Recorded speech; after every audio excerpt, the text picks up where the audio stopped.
Por que alguém ainda celebra o socialista que dava mais importância à revolução comunista do que à educação em si?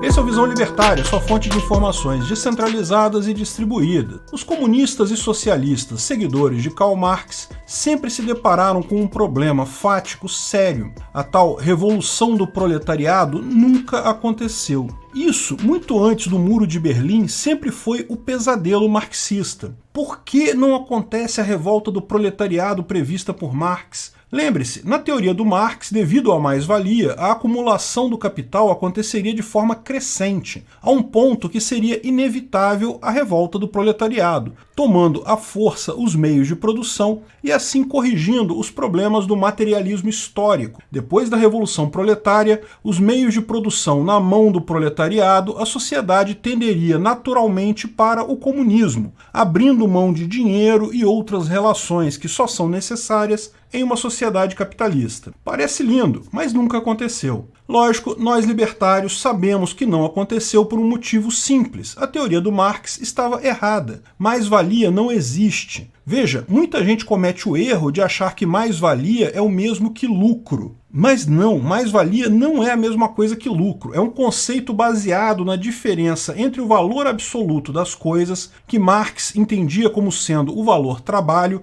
o valor do trabalho empregado para criar aquilo, e o valor devidamente compensado pelo patrão ao pagar seus empregados. O mesmo trabalhador que usa o seu trabalho para construir um carro não consegue comprar este mesmo carro com o seu trabalho. Isso acontecia antes de colocar o preço nas coisas. Preço, custo, lucro, isso tudo vinha depois. O preço, o valor monetário das coisas, era, na visão de Marx, um mecanismo usado para causar a mais-valia, e o lucro uma consequência disso. Essa teoria toda, portanto, depende da existência de um valor absoluto das coisas. Acontece que na mesma época que Karl Marx publicava sua obra principal, O Capital, Karl Menger publicou também sua obra sobre o marginalismo, demonstrando que não há valor absoluto em nada. Todo valor é relativo, é subjetivo e é uma comparação feita entre duas coisas. Se não há tal valor absoluto, não há mais-valia. Pode haver o lucro, devido à preferência temporal ou pessoal, mas não a mais-valia. Isso garante que, embora possa existir acumulação de capital, essa não será sempre crescente, e isso destrói a teoria marxista já na origem. Para mais informações sobre isso, veja o vídeo O que é a mais-valia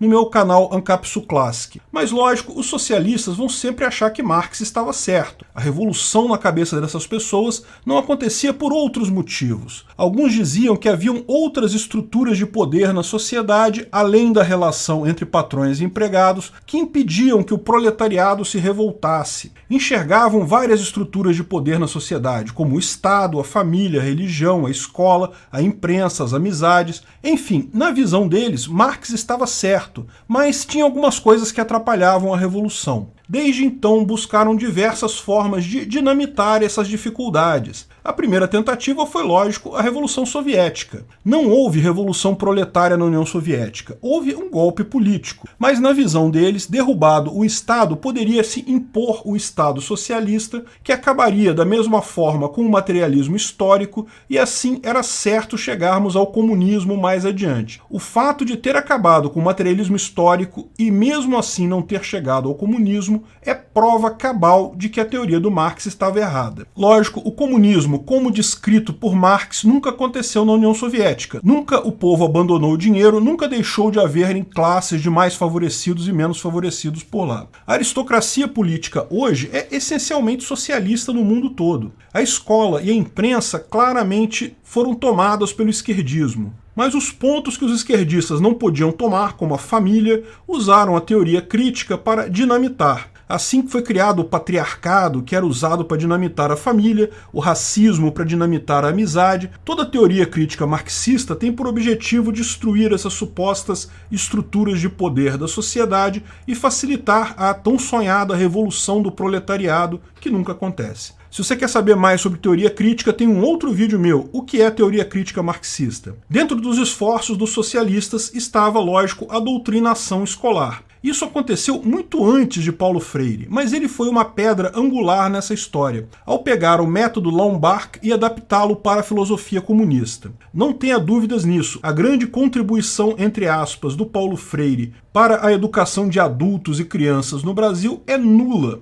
Tudo que ele fez foi copiar um método que já existia, incluindo ideais socialistas ali. Ele pegou um método de alfabetização baseado em associar imagens e ideias com as letras do alfabeto e assim ajudar o adulto e a criança a aprender a ler e escrever. O método Lombard, que foi desenvolvido pelo missionário protestante Frank Charles Lombard, por ocasião da tentativa dele de alfabetizar as Filipinas. Muita gente nem lembra que as Filipinas já foram uma colônia dos Estados Unidos, tendo se tornado independente apenas após a Segunda Grande Guerra. Antes disso, no início do século XX, Lombard foi enviado com a missão de alfabetizar os filipinos, mas a tarefa era árdua. Não apenas havia poucas pessoas alfabetizadas lá, como as ilhas acabavam criando uma profusão de dialetos e palavras locais que dificultavam o ensino em larga escala. Ele então fez um trabalho de identificar ideias e objetos com nomes comuns em todos os dialetos para permitir a alfabetização em massa de crianças e adultos por lá.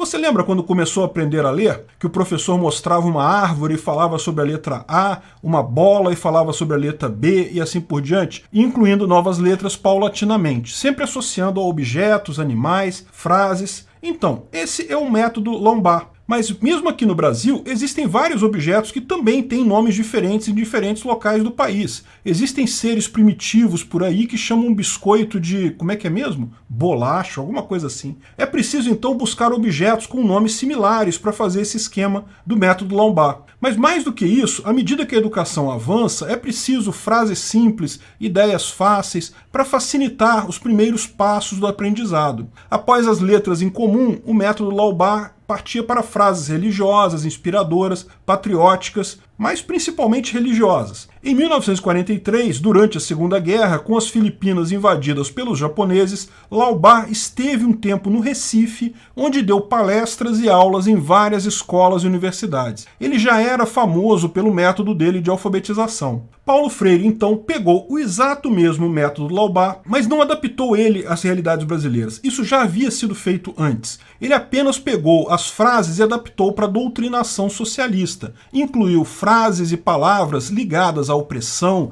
trabalho, indústria, operário, incluiu jargões socialistas em todas as frases e ideias do seu método. Ou seja, no final não ajudou em nada a quem queria aprender a ler e escrever, mas garantiu aos professores brasileiros uma cartilha de doutrinação que poderiam usar com facilidade para justificar e impor ideias socialistas a seus alunos. Quanto aos livros escritos por ele, são folhetins socialistas da pior espécie. Se você um dia tiver estômago para ler esse amontoado de besteiras e chavões sem sentido, vai se deparar com coisas como o uso extensivo da dialética marxista do início ao fim, o tal pedagogia do oprimido, lógico, vem em contraposição à pedagogia bancária, que coisa sem sentido, que seria, lógico, a forma tradicional de ensino, enquanto a pedagogia das classes opressoras, a pedagogia tradicional, encara o aluno como uma conta bancária vazia a ser enchida de conhecimento, a pedagogia do oprimido busca liberar o aluno das amarras capitalistas